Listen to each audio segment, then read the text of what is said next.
समर्थ गोविंद महाराजांच्या पदस्पर्शाने पावन झालेल्या या पुण्यभूमीत आमचे स्वर्गीय काका गेंजीलाल काकांचे एक स्वप्न होतं की प्रकाश शिक्षणासारख्या पवित्र क्षेत्रामध्ये आज जी गोरगरिबांची मुलं शिक्षणापासून वंचित राहतात त्यासाठी मी एक शिक्षण संस्था स्थापन करण्याचा जो प्रयत्न होता काकांचा, जरी आज काका आपल्यात नसले तरी त्या नैनाव परिवारानं ही संस्था स्थापन करून या संस्थेचे संस्थापक अध्यक्ष आदरणीय आमचे मित्र डॉक्टर शांतीलाल तेली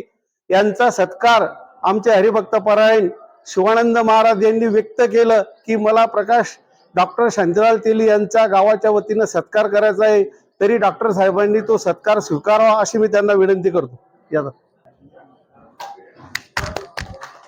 समर्थ गोविंद महाराज की जय। गेल्या 2 वर्षापासून संस्थेची इमारत बांधत असताना मी नेहमी या इमारतीच्या बांधकामासाठी येत असताना सुद्धा डॉक्टर शांतीलाल तेली यांना जो त्रास झाला, 1 वर्ष परवानगीसाठी जो वेळ मिळाला आणि तरी उशीर जरी झाला असेल तरी प्रकाश भाऊ मी शिक्षण संस्था स्थापन करून गरिबांच्या मुलांना न्याय देण्यासाठी कटिबद्ध राहील। मला तुमच्या सर्वांचं, आप्पासाहेब देवदास महाजन, सर्व मित्रमंडळी तुम्ही सदैव माझ्या पाठीशी असल्यामुळे मी शिक्षण संस्थेमध्ये काम करत असताना गोरगरिबांच्या मुलांना कुठलाही न्याय देण्याचा प्रयत्न करेल एवढं बोलून मी या संस्थेच्या बाबतीत शिवानंद महाराज यांनी सुद्धा भावपूर्ण अतिशय मनापासून आशीर्वाद दिलेले आहे की या संस्थेची उन्नती आणि सदा प्रगती हो ही समर्थ गोविंद महाराजांनी सुद्धा या ठिकाणी सांगितलेलं आहे। काय करील यम काय करील काळ आम्हाला बळ समर्थाचे, या ध्येयाने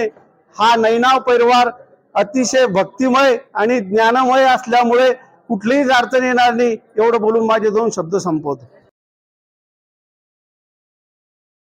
माझं नाव दीपाली संतोष पवार, माझं शिक्षण MA BEd। आपण कार्यक्रमाला सगळे पाहुणे मंडळी आले, आमच्या शाळेला खूप चांगल्या शुभेच्छा दिल्या। तुमच्या ह्या सगळ्यांच्या शुभेच्छा आम्हाला पुढे वाटचाल करणार आणि तुम्ही सगळे पाहुणे मंडळी इथे येऊन आमच्या कार्यक्रमाची शोभा आवडली म्हणून मी माझे संस्था चालक आणि आमची टीम आम्ही तुमचे आभार मानतो।